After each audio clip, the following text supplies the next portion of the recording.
اچھا، اس معاملے میں ایک بات جو میں نے وہاں کہی کہ ہمارے ہاں شاعرانہ جو مبالغہ آمیزی ہے، یہ میری گفتگو کا حصہ انہوں نے حذف کر دیا ہے. اور میں نے ایک سنی شاعر، بہت بڑے عالم، جن کے حوالے سے آج بھی میری تقریر ہوگی خالق جناح ہال میں، مولانا محمد علی جوہر کے ایک شعر کے حوالے سے کہا کہ قتل حسین اصل میں مرگ یزید ہے، اسلام زندہ ہوتا ہے ہر کربلا کے بعد. میں نے کہا بالکل محمل شعر ہے، اسلام مرا ہی نہیں تھا، زندہ ہونے کا کیا سوال. اور اگر کسی درجے میں مزمحل یا زخمی ہوا تھا تو وہ تو رہا، کربلا کے بعد بھی رہا، یزید کی حکومت بھی رہی، بنو امیہ کی حکومت بھی چلی، کوئی تبدیلی تو نہیں آئی. یہ کیا کہہ رہے ہیں؟ اسلام زندہ ہوتا ہے کربلا کے بعد. میں نے کہا اسلام مرا نہیں تھا.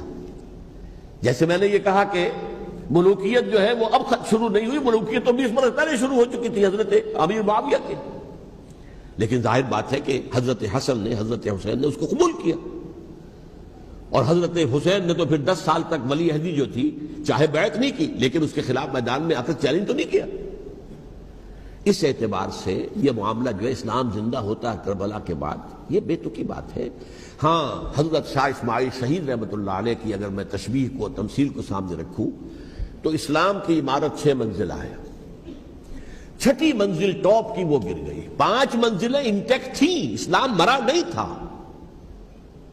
عدالت میں شریعت کے مطابق فیصلے ہو رہے تھے، قاضی تھے، مفتی تھے، شریعت نافذ تھی، اسلام کہاں مرا تھا. جبکہ خود کہہ رہے ہیں علامہ کلب صادق کے ایک مفتی کے فتوے سے ہی حضرت حسین کو قتل کیا گیا. اب وہ مفتی کی رائے، اس کی بدنیتی ہو، جو بھی ہو، وہ جانے، اللہ جانے. لیکن عام مسلمان کیا کریں؟ اس پہلو سے اسلام مرا نہیں تھا. ہاں، ایک منزل گر گئی تھی، وہ گری رہی، 1000 برس تک گری رہی، یہاں تک کہ آ کر مغربی امپیریلزم نے اس کے گرایا، ملوکیت کا معاملہ ختم کیا، اور وہ جبرین ملوکیت دوسری آ گئی. ورنہ وہی سب بادشاہی چلی ہے. بلکہ دور بنو امیہ میں وہ بادشاہی پوری طرح اس نے بالوں پر نہیں نکالے تھے، اصل باروں پل تو اس نے نکالے ہیں دور بنو عباس میں آ کر. اور پھر سلاطین جو ہے ترک، جو ترک خلفاء ہیں، ابھی بادشاہت تھی اور کیا تھا، وہ خلافت تو نہیں تھی. تو یہ تو اسلام میں جو بھی نقص واقع ہو گیا تھا، کمی واقع ہو گئی تھی، وہ جو کی تو برقرار رہی. اس کو بھی تسلیم کیا. میں اللہ کا شکر ادا کر کے کہتا ہوں کہ دونوں حضرات، دونوں شیعہ دانشور اور بڑی اعلیٰ سطح کے جو شیعہ عالم تھے، انہوں نے اس بات کو تسلیم کیا اور میری اس بات کو چیلنج نہیں کیا.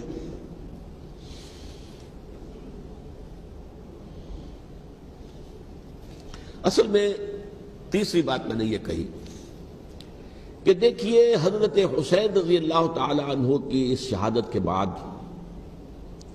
اس کے بعد واقعہ حرہ بھی ہوا، جو واقعہ کربلا سے بھی بعض اعتبارات سے زیادہ بھیانک اور زیادہ گھناؤنا واقعہ بنو امیہ کی تاریخ ہے، جس کو لوگ جانتے ہی نہیں. مدینہ کے کچھ لوگوں نے بغاوت کی اور انہوں نے اس کے خلاف فوج بھیجی، اور فوج کو جب مدینہ فتح کر دیا، 3 دن کے لیے حلال کر دیا، جو چاہو کرو، یہاں جسے چاہو مارو، جسے چاہو لوٹو، جس کا گھر چاہو برباد کرو، جس عورت کو چاہو ریپ کرو. اور یہ مدینہ النبی کے اندر ہوا. تو کاٹ کھانے والی ملوکیت کے اندر بہت سے واقعات ہوئے.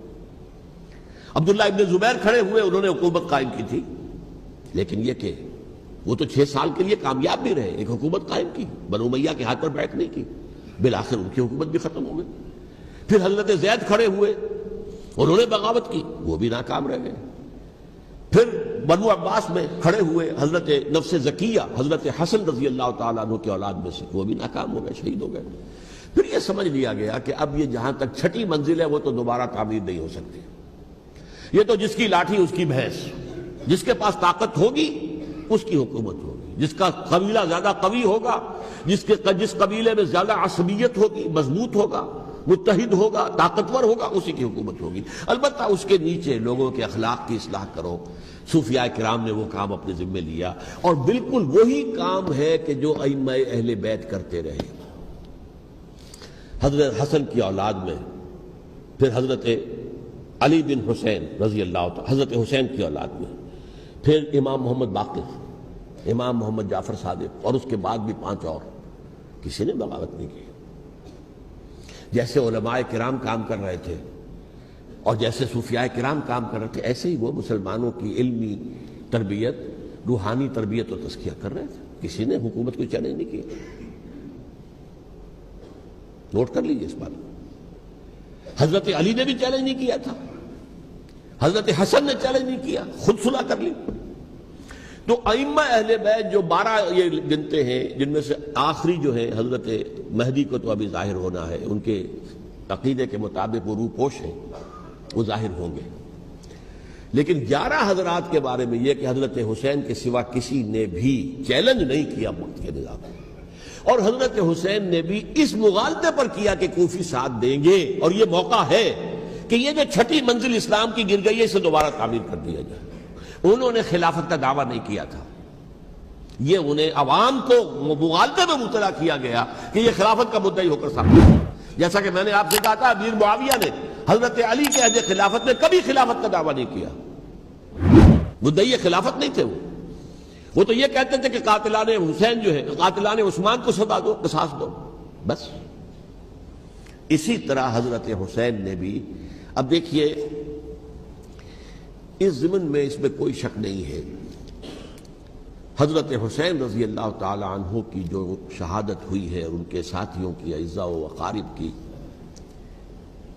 تاریخ انسانی میں یہ عزم، ہمت، شجاعت، مثابرت، صبر، استقلال، استقامت، اس کی بہت روشن مثال ہے، بہت روشن مثال ہے، بہت روشن مثال ہے.